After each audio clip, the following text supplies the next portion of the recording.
అనగనగా దట్టమైన చెట్లతో నిండిన అడవి. రాళ్ళు రప్పలతో నిండిన ఓ సన్నటి నడకదారి. కింద మీద పడుతూ నడుస్తూ పోతే దారి చివరిలో ఒకే ఒక గుడిసె.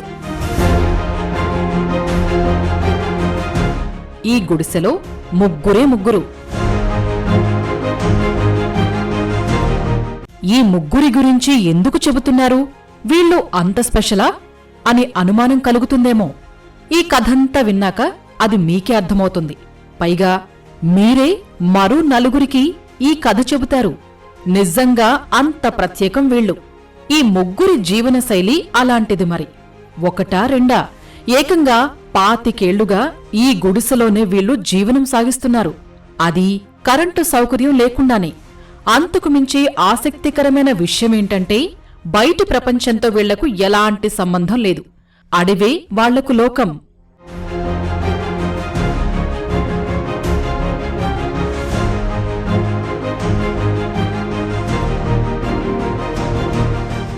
మాసిపోయిన దుస్తులు, లోకం పోకడ తెలియని అమాయకత్వం, ఇవి తప్ప వీళ్లకున్న ఆస్తులు ఏమీ లేవు. ఇంతకీ వీరి పేర్లు చెప్పలేదు కదూ. పొయ్యి వెలిగిస్తున్న ఈయన పేరు రెడ్డయ్య. ఊతకర్ర పట్టుకుని నిలబడిన ఈమె పేరు లక్ష్మి. ఇక కట్టెలు కొడుతున్న ఈ వ్యక్తి పేరు గంగిరెడ్డి. ఈయనే రెడ్డయ్య లక్ష్మిల కుమారుడు. పరిసరాల్లో ఈ గుడిసె తప్ప ఏమీ కనిపించదు. ఈ ముగ్గురు తప్ప మరో మనిషి జాడే ఉండదు.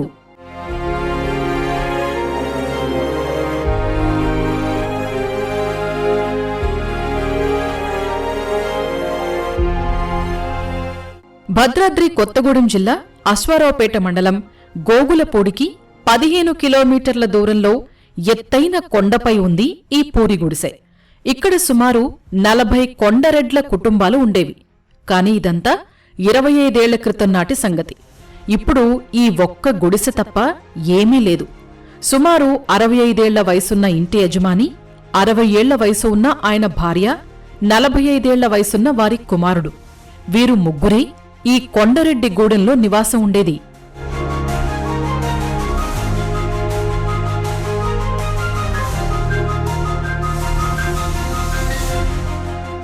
ఈ కొండరెడ్డి గూడెం చరిత్ర సుమారు 70-80 ఏళ్ల నాటిది. అప్పట్లో ఈ గూడెం పేరు గోగులపూడి. గ్రామంలో ఎలాంటి మౌలిక వసతులు ఉండేవి కావు. పోనీ ఇక్కడ సౌకర్యాలు కల్పిద్దామా అంటే అందుకు అనువుగా లేని ప్రాంతమిది.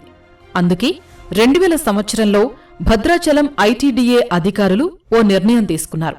ఈ ప్రాంతంలో ఉన్న కొండరెడ్ల కుటుంబాలను కొత్త కన్నాయగూడెం సమీపంలోని గోగులపూడికి తరలించారు.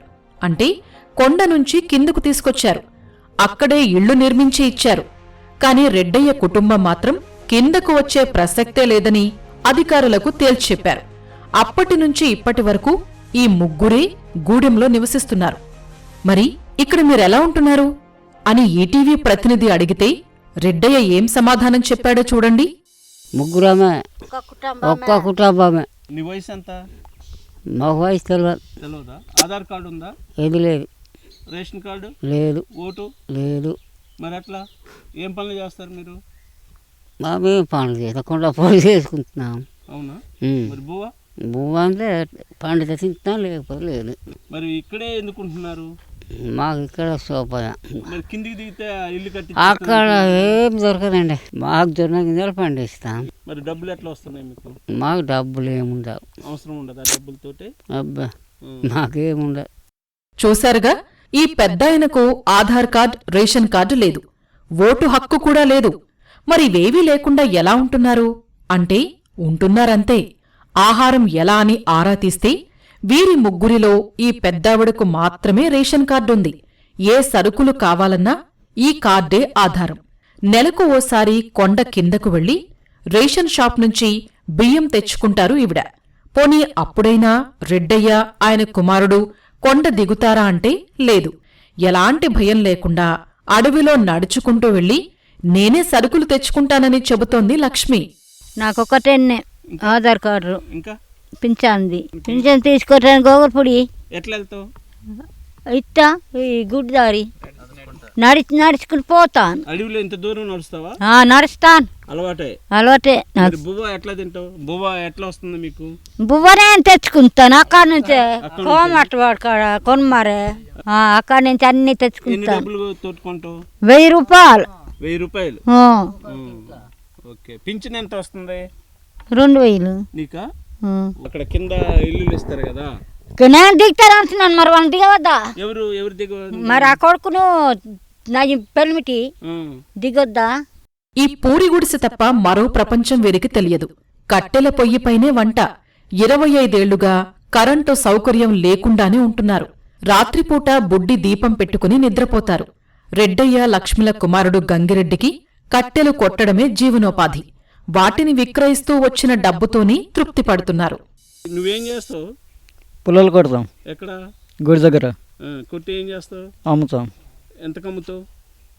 50 రూపాయలు. ఆ కొట్ల దగ్గర కూరగాయలు ఉంటాయి కదా, అవి కొనుక్కుంటాం. కొనుక్కొని వచ్చేస్తావు? వచ్చేస్తాం. ఇల్లు వదిలి పెట్టి రాము కదా. అక్కడ ఇల్లు ఇస్తారు కదా, పెద్ద ఇల్లు. వద్దు రాము. ఎందుకని? ఎందుకు?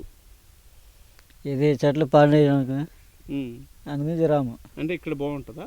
ఇక్కడ బాగుంది. నీకు ఆధార్ కార్డు ఉందా? లేదు. Ration card? ఏమీ లేదు. ఓటు? ఓటు లేదు. మరి దిగలేదా? దిగలేదు. ఎందుకని? ఇటు చూడు, ఇటు చూడు. ఎందుకని దిగలేదు? ఎందుకు? అది అంతే. అంతేనా? అంతే. బయటి ప్రపంచంతో సంబంధం లేని వీళ్లకు 4 జతల ఆవులున్నాయి. వీటితో పాటు 2 ఎద్దులు, మేకలు, కోళ్లు, 3 కుక్కలు ఉన్నాయి. ఇవే వీళ్లకు ఆస్తులు, నేస్తాలు. ఇక ఇక్కడి పోడు భూమిలో వరి, జొన్న, మొక్కజొన్న, పెసర, కందిలాంటి పంటలు సాగు చేస్తూ జీవనం సాగిస్తున్నారు. చాలాసార్లు కిందకి ఏదైతే కొత్త కన్నయ్యగూడెం పక్కన ఉన్నటువంటి గోగులపూడి గ్రామానికి రమ్మని మేము కూడా, మా యువత కూడా వీళ్ళకి మోటివేషన్ చేయడం జరిగింది.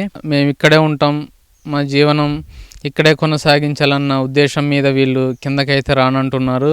ఆ చీకటి నుండి వీళ్ళకి ఒక సోలార్ సిస్టమ్ ఏర్పాటు చేసి ఆటోమేటికల్గా లైట్ కూడా ఏర్పాటు చేస్తే బాగుంటుందని మేము కోరుకుంటున్నాం. మా కుటుంబం నుంచి మా వాళ్ళు ఇంకా వెనుకడుగు వేసి ఇందు నుంచి మేము ఇంకా కిందకి రాము అనేసి ఇందే ఉంటున్నారు. వాళ్ళు చీకటి బతుకుల్లోనే సాగుతున్నారు.